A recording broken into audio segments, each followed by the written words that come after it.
네, 반갑습니다. 주식 핵심 내용을 요약하는 주식 요약 TV입니다. 최근 이란발 악재가 발생하면서 시장의 불안감이 상당히 높아지고 시청자들께서 고민이 깊어졌을 것 같아요. 그래서 폭락이 나올 경우 이번 상황을 기회로 돌릴 수 있는 종목에 대해서 한번 말을 해볼까 합니다. 일단 지난 영상에서 제가 이란발 악재 1, 2편을 설명드렸잖아요.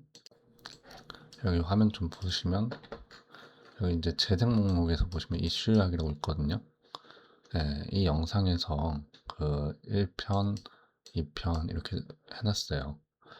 이 영상의 1번 영상을 먼저 보시면 내용이 조금 맞지 않다 생각하실 수 있는데 이거는 이제 사건이 예상보다 급진적으로 진행돼서 즉시 2편으로 이제 수정 보완을 한 거예요. 여기에 이제 구체적인 전략들이 있긴 한데 어쨌든 이 1편도 같이 본 다음에 2편을 보셔야 됩니다. 단순히 2편만 바로 보시면 안 돼요. 1편 내에도 이해해야 될 부분이 있기 때문에 이걸 보시고 2편도 보시면 좋을 것 같아요. 그러면 어쨌든 지금 상황에서 조금은 그 스트레스 받을 수 있는 부분을 많이 덜어내실 수 있을 거라 보고요. 그리고 저는 이번 상황이 모두를 걱정하게 만들고 있지만 동시에 모두가 공포를 느끼는 순간이 여러 가지 기회가 생긴다는 것도 저는 믿고 있거든요. 확신해요. 그래서 지난 영상에서 다루지 않았던 산업이랑 종목에 대해서 오늘 추가적으로 나눠보려고 합니다. 반드시 제가 꼭 다시 보라고 말씀드린 영상은 기회가 있을 때 봐두시는 게 투자에 득이 되실 거예요. 본론으로 들어가기 전에 좋아요와 구독, 알림 설정 부탁드릴게요. 음, 응원 댓글도 함께 남겨주시면 제가 좀 더 보람을 느낄 것 같아요. 자, 그럼 바로 본론을 한번 들어가 볼게요. 일단 우선 그 오늘의 주제는 원전이랑 두산 에너빌리티입니다.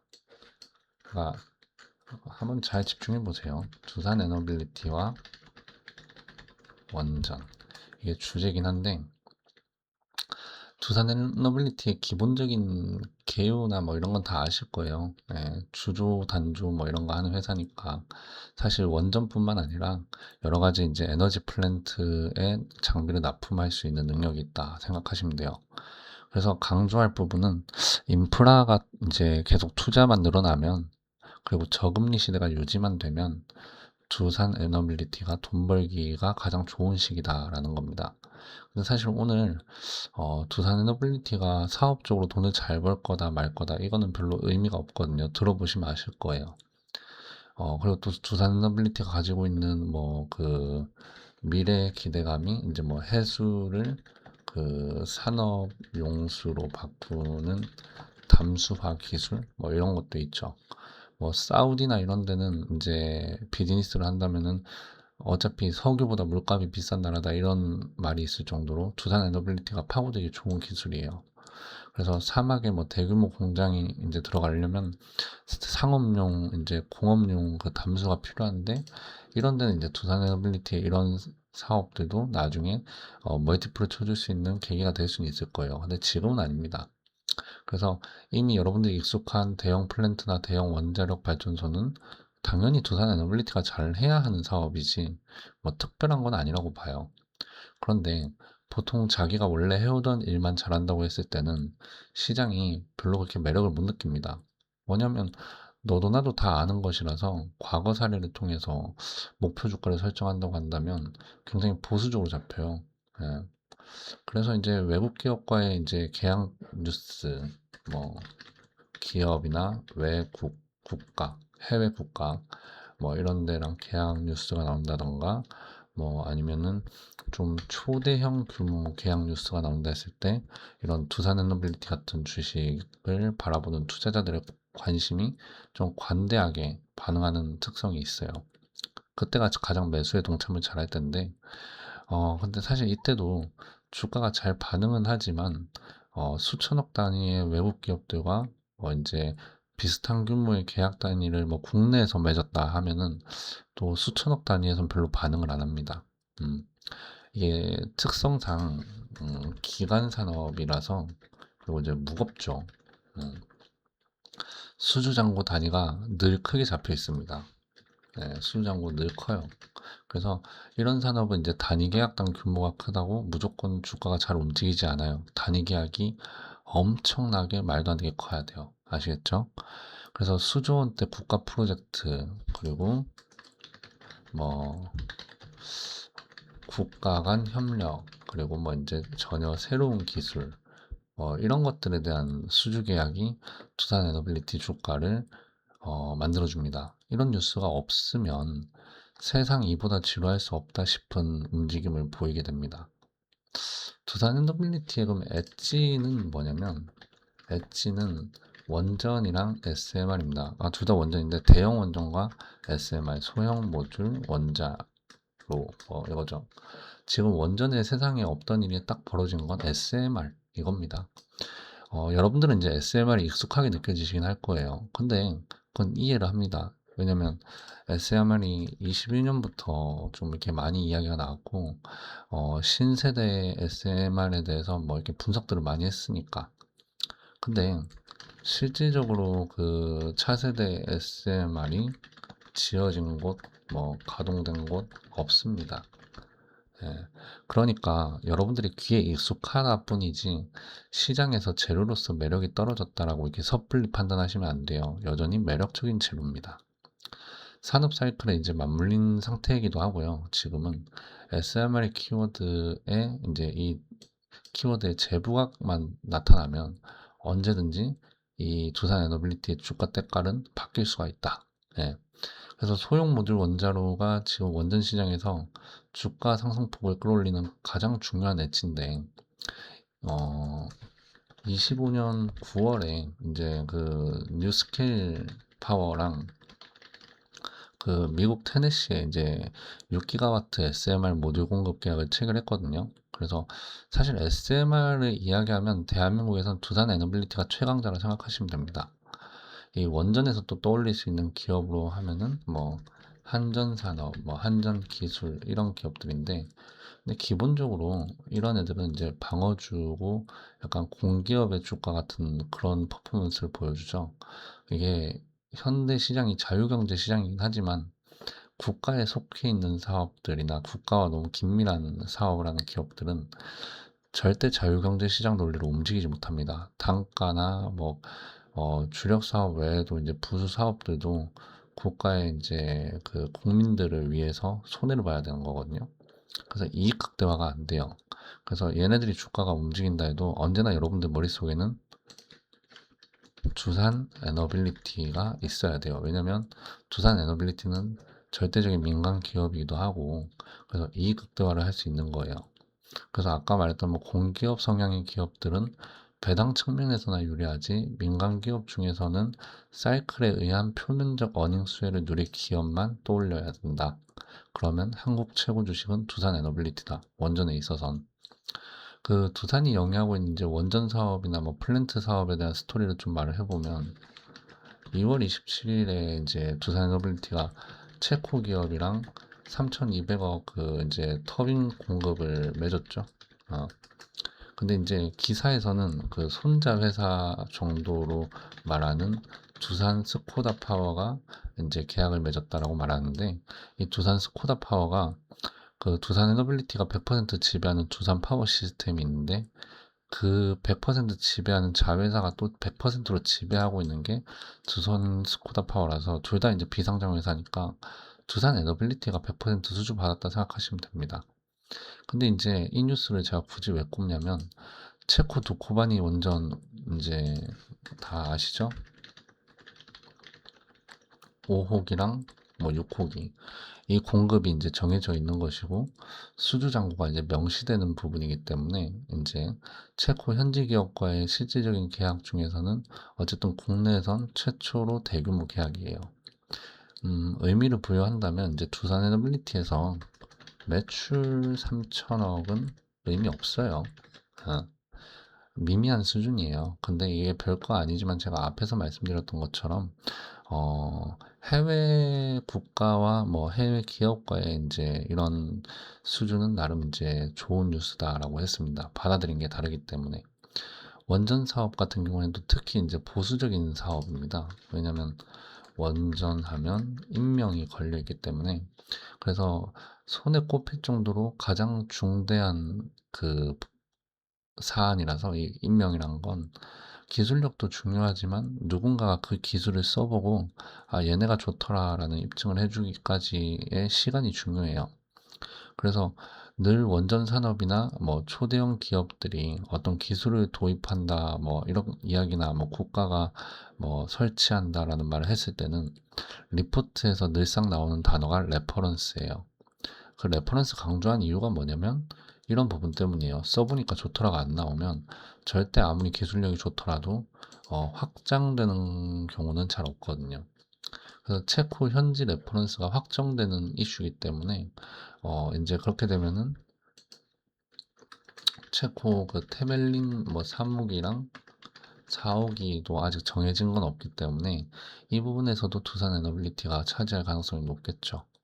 두산 에너빌리티가 놓인 원전 산업뿐만 아니라 지금 세계 대부분 국가 에너지 인프라 발전 속도가 빨라요.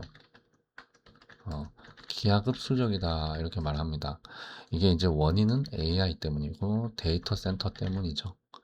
그래서 이 부분에 대해서 왜 AI 데이터 센터 시대가 발전 산업을 쉬지 않고 확장되게 만들 것이냐에 대한 스토리텔링도 제가 이미 말씀을 드렸거든요. 그거는 이제 여기 보시면 화면에 잘 보세요. 그 반도체 사이클 이제 뭐 핵심령이라고 돼 있죠. 네, 여기 이제 세 편에 거쳐서 AI가 왜 이제 이 사이클을 만들어내는가에 대해서 아주 구체적으로 나와 있기 때문에 이 영상에서는 이제 반도체 산업을 좀 겨냥해서 말한 영상이긴 해도 영상 속의 슈퍼사이클 배경을 이해하시면 단순히 반도체 호황 정도로 생각이 끝나진 않으실 거예요, 다들. 그래서 에너지 발전이 왜 유망한지 충분히 납득하실 수 있을 테니까 영상 보시고요.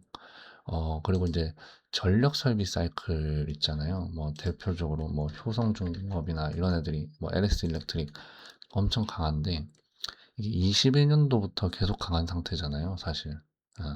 이게 왜 강했냐면은 그때 이제 사실 이게 좀 이 기점으로 많은 게 좀 바뀌었거든요. 22에서 23년도. 사람들은 지금 와서는 21년도 때부터 지금까지가 다 AI 사이클 때문이다라고 말하는데 그건 아주 명백한 오해예요. 오해다. 왜 그러냐면은 이 그 전력 설비 사이클은 시작은 미국의 노후화된 송전망 인프라 교체에서 시작된 거예요. 그런데 어쩌다 보니까 AI로 인해 대규모 전력 수요가 발생하게 되면서 데이터 센터들이 많아지기 시작했거든요. 이때부터. 그래서 더 높은 고전압, 고전율을 원하게 된 것이고, 그래서 이제 어, 단순히 이제 인프라 교체 사이클에서 이제 쉬지 않고 바로 확장 사이클로 넘어간 겁니다. 그래서 지금까지 강한 거예요. 전력 설비 산업의 강세 순서를 잘 이해하셔야만 이 영상을 좀 이해하는 게 도움이 되실 겁니다. 단순히 AI 때문에 강했다 이렇게 단순하고 단편적으로 해석을 하시면 제가 말씀드릴 플랜트 산업이 왜 기회인지를 제대로 납득 못하고 오해를 하실 수도 있어요. 그냥 이제 많이 올랐는데 이렇게 하고 끝나버리실 수도 있거든요. 그래서 이제 전력 설비처럼 플랜트 산업은 너무 보수적인 영역이라서 수주가 갑자기 많이 늘어나는 경우는 손에 꼽아요. 예, 그러니까 전력 설비도 보수적이지만 얘네들은 그래도 급증이 가능한데 플랜트는 급증이 거의 불가능해요. 이 급증이 된다면 아마 전쟁이 끝났을 때 재건할 때라면 이제 급증을 할 수도 있겠지만 거의 그럴 일은 벌어지지 않아요. 그래서 이제 원전은 전력보다도 보수적이고 둔감한 주가 흐름을 보입니다. 근데 이제 최근에는 전력 설비보다 더 강한 모습도 보여주고 있죠.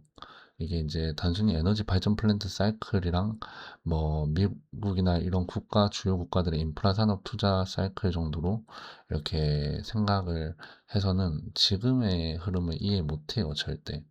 근데 이게 인프라 사이클이나 이런 것도 분명히 존재하는 건 맞는데, 그건 당연한 건데, 사실 시장은 앞으로 세상에 필요할 진짜 전력 에너지를 도저히 가늠할 수 없는 단계가 됐기 때문에, 그래서 남아있는 것이, 이 머릿속에 남아있는 것이 세상이 기대하는 그 이상의 에너지 발전 인프라 구축이 필연적으로 올 것이다, 이겁니다. 그거를 이제 투자자들이 자각하면서 주가가 더 강하게 움직이고 있는 거예요.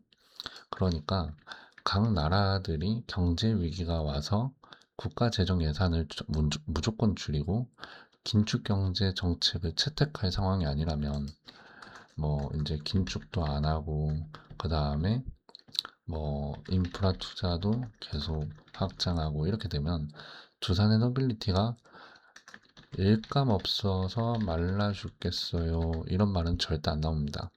근데 변수가 있어요. 변수가 뭐냐면 원전 수출 뭐 규제가 갑자기 나온다든가, 뭐 미국이 하지마 이렇게 할 수 있잖아요. 아니면 이제 문재인 정권 때처럼 탈원전 아니면은 뭐 탈석탄 발전 이런 게 나와버리면, 이게 어쨌든 잘 먹고 잘 살던 사업을 다시 떼버리는 일이 발생하는 거기 때문에 일감 없어 말라 죽겠어요가 갑자기 진짜 말라 죽겠어요, 이렇게 될 수는 있어요. 이런 일이 벌어질 수는 있어요. 근데 지금 상황에선 극단적으로 바뀔 가능성은 낮다. 코로나 이전까지 두산 에너빌리티가 사실 압류발 에너빌리티였거든요. 왜냐면 이게 원전이나 이런 부분이 이제 그 규제가 있었기도 하지만 탈석탄 발전 이게 더 컸어요. 그래서 그때 기관 투자자들이 보는 두산중공업 당시엔 그거였거든요. 그래서 얘네들 어떻게 봤냐면 수익성 높은 석탄 발전 망했다, 공매도 하자, 생매장이다, 뭐 이런 식으로 반응을 했단 말이에요. 왜냐면 막대한 캐시플로우 역할을 해주던 건데 얘를 죽여버렸으니까 대규모 적자를 뭘로 벗어날 거야, 답 없다, 매도하자, 공매도 갈기자. 그래서 계속 떨어졌던 거예요. 근데 이제 석탄 화력 발전의 빈자리를 LNG, 뭐 가스 발전 이런 걸로 이제 메워준 거죠. 근데 그래도 풍선 마냥 흐물한 공백이 생겼죠. 이거를 이제 왜 생겼냐면은 이제 건설 사업부나 뭐 이런 것들 때문인데, 이제 이 부분을 이제 채워준 것은 두산마켓, 두산마켓이에요. 그래서 좀 더 이제 재무 이야기 잠깐 할 때 한번 이 부분도 다시 기억하시면 좋을 것 같아요. 제가 이제 여러분들이 아마 알고 있는 두산 에너빌리티의 엣지는 SMR이랑 대형 원전인 것 같긴 한데, 제가 말씀드릴 거는 여기에 대한 진실입니다. 대형 원전이랑 SMR 같은 원전 사업은 두산 에너빌리티의 업사이드, 이거를 생각하면은 얼마나 더 만들어줄까 하는 변수가 됐다라고 생각을 하시면 좋긴 한데요. 국내외에 뭐 이제 글로벌 이슈로 또 뭐 이런 이제 AI 데이터 센터가 가장 중요한 키워드가 되고 있죠. 그리고 굵직한 외교 이슈는 뭐 가장 중요한 건 마누가가 가장 중요해요. 그죠? 대미 투자. 네, 요거죠. 그래서 미국과 원전 협력이 이 부분에선 이제 또 가장 중요해서, 시장 리포트가 분석하고 어쩌고 저쩌고 뭐 하는 것들 솔직히 말하면 다 헛소리다, 이렇게 말하고 싶어요. 이게 왜 그러냐면은 세상에 원전을 필요로 하는 비즈니스가 많은 것은 사실인데, 미국발 투자를 진행한다고 했을 때 원전 1기, 그러니까 원전 1기 한 개, 예, 한 개당 얼마 이익이 남으니까 앞으로 몇 개가 더 되면 얼마를 더 벌 겁니다, 이런 식으로 리포트가 계산을 하는데, 절대로 그 수주 계약수를 맞춘다 해도 금액을 맞출 수가 없어요. 그러니까 이 숫자 노름은 쓸데없는 짓이고, 그리고 해당 산업은 인제 아까도 말씀드렸지만 수주 잔고가 엄청나게 이미 평상시에 많이 쌓여 있어요. 그래서 막 갑자기 빵빵빵 엄청 늘어나기도 어렵고 흐름이 인제 영업이나 이런 사업을 했을 때 바로바로 유입이 되지도 않아요. 실제 건설 착공까지 들어가서 인제 그게 인제 납기까지 인제 완료가 되려면 그 확보해야 하는 인프라가 일반 인제 공장에 발주를 넣어 가지고 제품을 생산해서 판매하는 설비 싸움이랑 좀 달라요. 인력을 써서 싸워야 하는 사업입니다. 그 건설이나 시공 이런 것들까지 포함을 하면. 그래서 플랜트 산업은 인프라 투자 트렌드가 인제 인프라 투자 인제 트렌드가 위를 가리키냐 아래를 가리키냐 이게 인제 먼저 확인해야 하고, 그리고 인제 어느 정도 숫자가 좋아진 상황이냐 두 번째 확인해야 하고, 세 번째로는 인제 SMR, 뭐 AI, 뭐 원전, 뭐 만유가 이런 인제 키워드가 장기간 부각될 수 있는 상황이냐 이게 세 번째 확인해야 하는 거예요.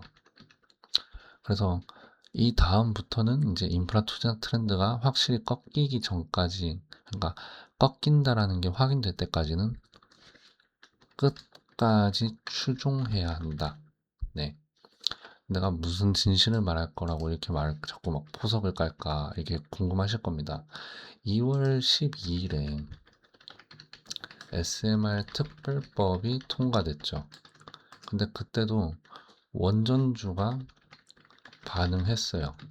네, 2월 10일에도 원전주가 반응했는데, 뭐 잠깐 주가 보면, 자, 여기 보시면은, 아이고, 뭐야 이거, 여기다. 2월 12일에 이제 특별법이 통과되고 다음날 반응한 거 보이시죠? 여기. 그리고 여기 이렇게 올라갔죠. 뭐,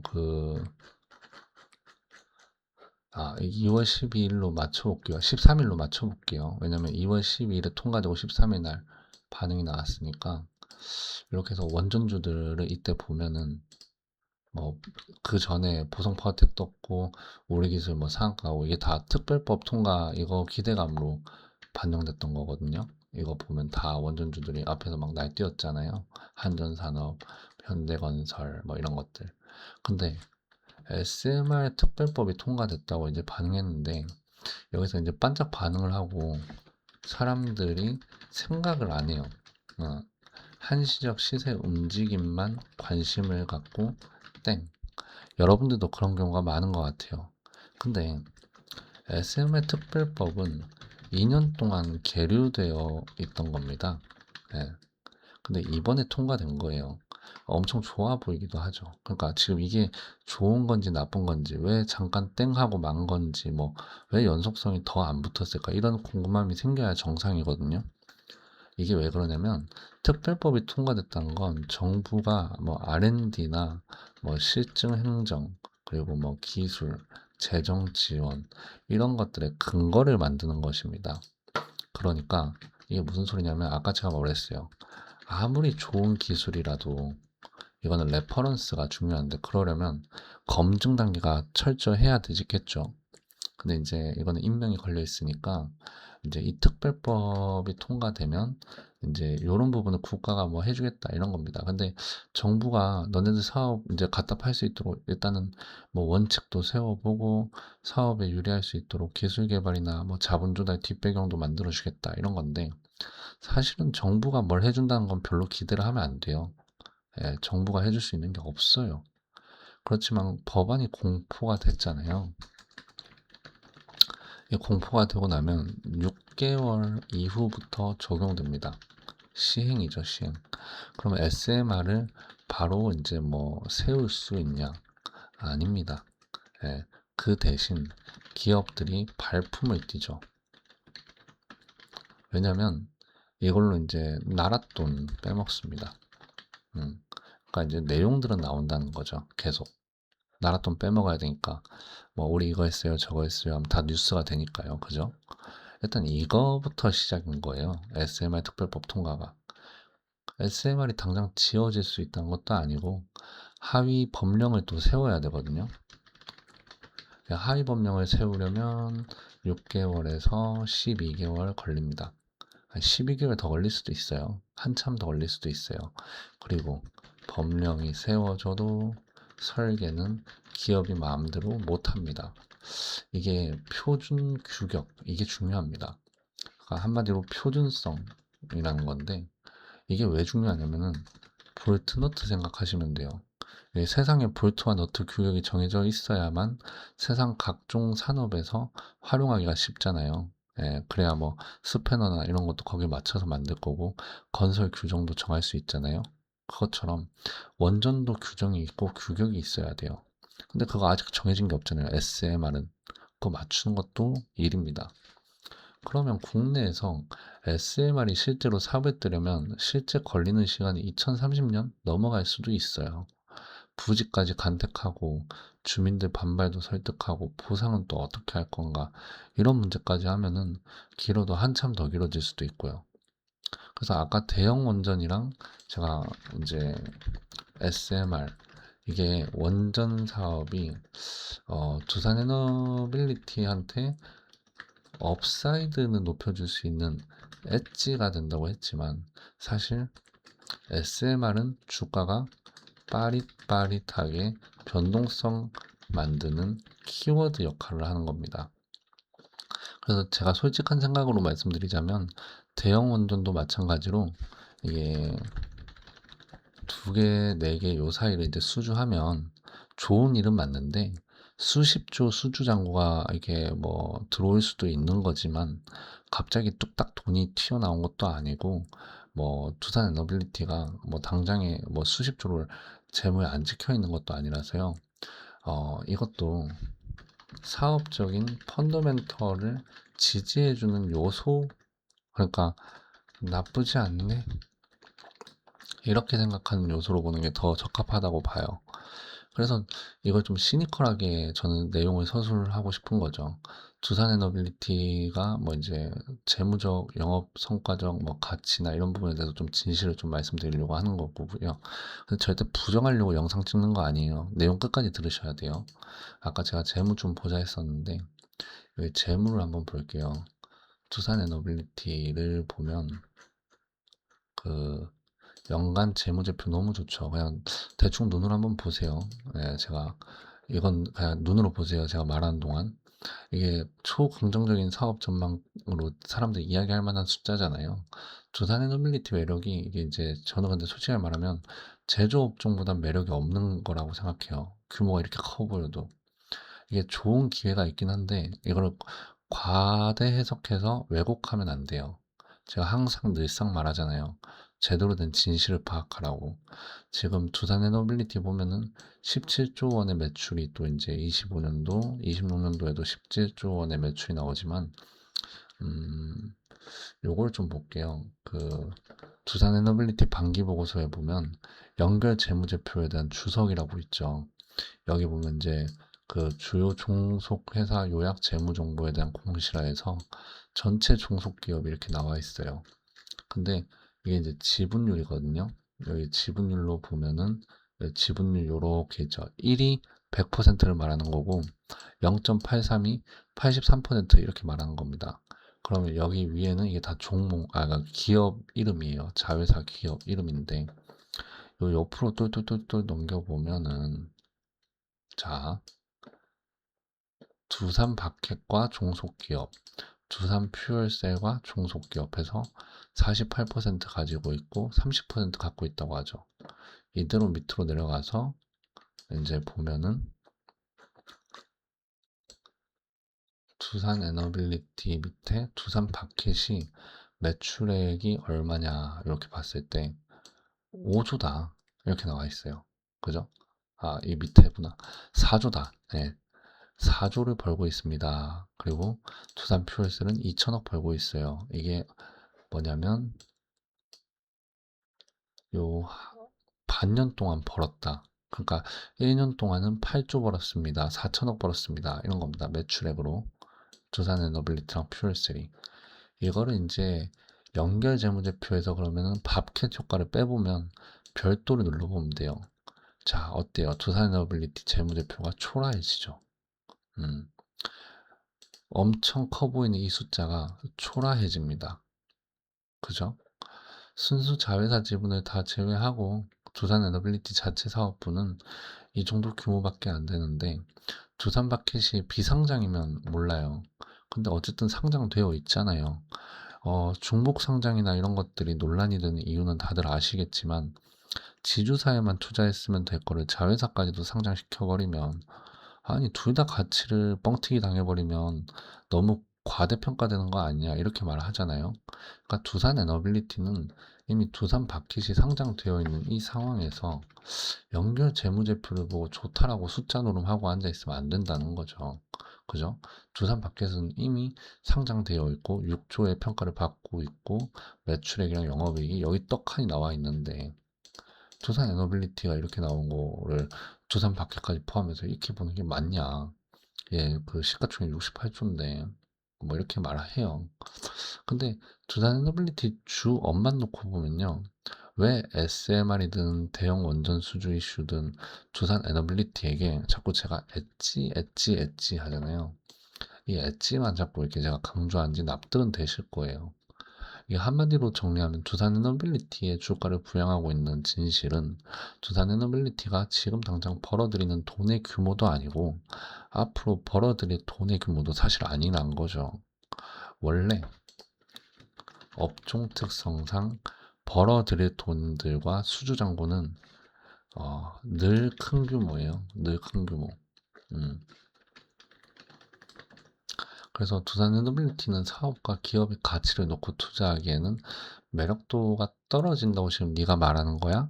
이렇게 저한테 물어볼 수도 있어요. 근데 그런 걸 말한 게 아니에요. 이 영상에서의 취지는 두산에너빌리티가 기회가 있다고 말하는 영상이에요. 그러니까 사업적인 부분과 기업적 가치가 떨어지는 것도 아니고 그것도 이제 좋은데 그건 이제 나중에 다른 영상에 설명할 건데 주가를 끌어올리는 주가에 힘을 주는 것은 SMR 대형 원전이다. 이겁니다. 원전 섹터라고 말하면 사람들이 이 산업적인 부분에 굉장히 좀 부각시켜요. 이게 이상하게 원전 프리미엄이 좀 크더라고요. 그래서 이게 보편적으로 여러분들이 그 원전주 하면 지금 섹터주, 뭐 산업주 이렇게 생각을 하시잖아요. 근데 저는 여러분들이 왜 테마주처럼 생각 안 해요? 라고 지금 질문을 던지고 있는 겁니다. 사실 원전 섹터는 지금까지 설명을 들어보시면 아시겠지만 테마적 성향이 강한 분야라는 겁니다. 다만 보통 테마의 그 성격은 단기 상승과 소멸입니다. 근데 원전 테마는 초장기 상승과 소멸이다 이겁니다. 생명줄이 지독하게도 기회다. 왜냐면 그 생명줄의 근원이 글로벌 트렌드죠. 뭐 인프라 산업, 그러니까 이제 발전 인프라 산업, 에너지 발전 인프라 산업의 확장, 그리고 이제 그 계속 AI 데이터가 어 긍정 피드백을 서로 이렇게 주면서 이 확장이 점점 치우치고 있는 거예요. 그러니까 테마는 계속 힘을 받는 시기라는 거죠. 그래서 두산에너빌리티를 기회 삼아 거래를 하려면 어떻게 하면 좋겠느냐 저한테 묻고 싶으실 거예요. 거래 기회 살리는 거 짧게 이제 제가 결론만 말씀드리면 단기 급등과 급락을 하는 테마주처럼 해라. 단타 치라는 게 아닙니다. 그거를 대신에 2개월에서 3개월짜리 테마주를 아주 긴 시간으로 늘려놓아 봐라. 이겁니다. 무슨 소리냐. 2개월, 3개월짜리 테마주는 5번에서 8번 사이에 큰 기회를 줍니다. 네. 근데 만약에 5년으로 늘리면 기회는 몇 번이나 될까요? 100번에서 160번 정도 됩니다. 큰 기회는 아니에요. 그러니까 큰 기회는 뭐냐면 이 단기간에 막 빵빵빵 움직이니까 변동성이 너무 크니까 5번, 8번에 큰 기회를 주는 거고, 5년 정도로 늘려놓으면 물론 그 안에서도 100번에서 160번 사이에 기회들 안에서도 큰 기회도 꽤 많을 거예요. 하지만 그 외에도 거래를 할 수 있는 기회들이 많다는 거죠. 그게 100번에서 160번 될 거란 말이에요. 그런데 제가 왜 지금 이렇게 말을 하냐면, 기회가 많다라고 이렇게 말을 했냐면, 두산 에너빌리티는 주가가 지금까지 많이 올라왔어요. 그죠? 많이 올라왔잖아요. 근데 지금 시점에서 굳이 말하는 건 지금 세계가 불안해하고 있고 악재가 나올 거란 말이에요. 그러면 이 100번과 160번의 기회가 또 한 번 더 오는 거잖아요. 이거를 한번 생각해 보시라 이겁니다. 자, 그러기 위해서는 어, 과거의 테마주의 일봉과 분봉을 가지고 확장사고를 한번 해봐야 되는데, 어, 테마주 일봉과 분봉이 두산 에너빌리티의 일봉과 주봉으로 이렇게 이제 바뀐다 생각을 하시면 좋을 것 같아요. 그러니까 시간이 길어진다는 거죠. 그러려면 완전히 끝난 테마, 끝났던 뭐 급등주 테마는 25년에 부각됐던 NHN KCP가 될 것 같아요. 스테이블. 뭐 지금도 뭐 이게 주가는 반응을 합니다만, 지금도 주가가 반응은 하죠. 근데 보시면 아시겠지만 어쨌든 여기서 한 번의 사이클이 끝났잖아요. 그죠? 그래서 요때를 한번 볼게요. 자, 10월 달까지 이제 이렇게 보면 일봉으로 보세요. 어때요? 6월부터 10월까지, 그러니까 뭐 9월까지 이제 강세인데, 이제 여기 보면은 뭐 8, 9월 달에 확 죽어버렸죠. 예. 그래서 이 확 죽어버린 부분을 이제 두산 에너빌리티가 나중에 소멸할 시점처럼 이렇게 간주를 한다면, 저희는 어디를 보면 되냐면 여기를 보면 돼요. 요거를 이제 두산 에너빌리티를 넓게, 두산 에너빌리티 적용해서 넓게 펼쳐본다 이겁니다. 자, 그러면 이걸 5분봉 정도로 6월 초에서 8월 달까지 이제 이 주가를 5분봉으로 한번 늘려볼게요. 자, 8월 1일까지 당겨놓고 분봉상, 자 6월 초는 여기죠. 그리고 완전히 주가가 소멸되는 건 여기죠. 요렇게 해서 5분봉을 보세요. 이거를 5분봉이라 생각하지 말고 1봉이라 생각해 보세요. 1봉. 이 NHNKCP란 테마주가 급등주고 2개월짜리 반짝 테마주지만, 얘 5분봉을 에너빌리티의 1봉처럼 비교를 해봐라. 자, 그러면 같이 해놓고 비교해보면 되잖아요. 그죠? 자, 위에는 두산 에너빌리티의 1봉입니다. 어때요? 이 1봉이 밑에 5분봉이랑 사실 같은 거다라고 생각을 해보자는 거죠. 캔들이 지금 보면 5분봉이 4231개예요. 그러면 1봉도 4231개로 한번 만들어 볼까요? 자, 너무 이게 이제 그러면 이 과거 사이클까지 다 나와 버리니까 이거를 5분봉을 조금만 더 이렇게 시간 늘려 볼게요. 10분봉. 자, 10분봉을 하면은 이렇게 또 볼 수 있겠죠. 이제 2000개로 줄였어요. 그럼 2000개로 한번 줄여볼게요. 자, 비슷해졌다. 그죠? 에너빌리티랑 NHNKCP의 10분봉과 1봉이 굉장히 비슷해진 흐름이 보이실 거예요. 그죠? 요렇게 볼 수 있다는 거죠. 근데 여기서 보시면 뭐 여기가 될 겁니다. 그죠? 이렇게 올라갔다가 와 올라갔다가 쉬고, 이렇게 올라갔다가 와 올라갔다가 쉬고, 그죠?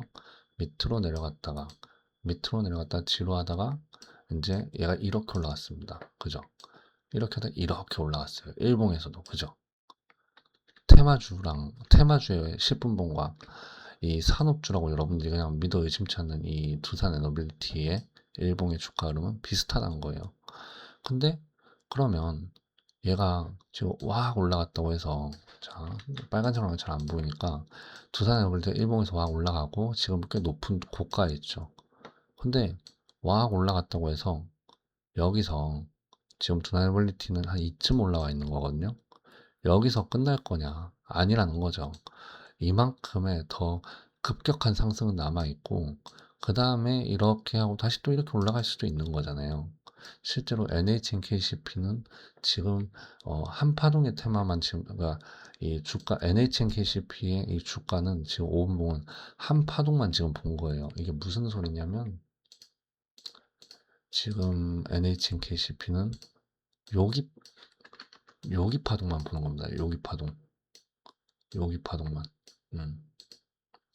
자, 근데 실제로는 여기까지 파동 만들어졌고 더 올라갔죠. 그러니까 두산 에너빌리티가 그래서 어떻게 됐냐? 지금까지의 주가로 보면 실제로 다시 비교를 한번 해볼게요. 자, 2000개 해서 이렇게 자, 다시 한번 비교해서 그림을 그려볼게요. 와 올라갔다가 쉬고 이렇게 올라갔다가 내려왔죠. 그리고 아까 여기서 NKCP는 어떻게 됐어요? 한 번 더 넘어간 거죠.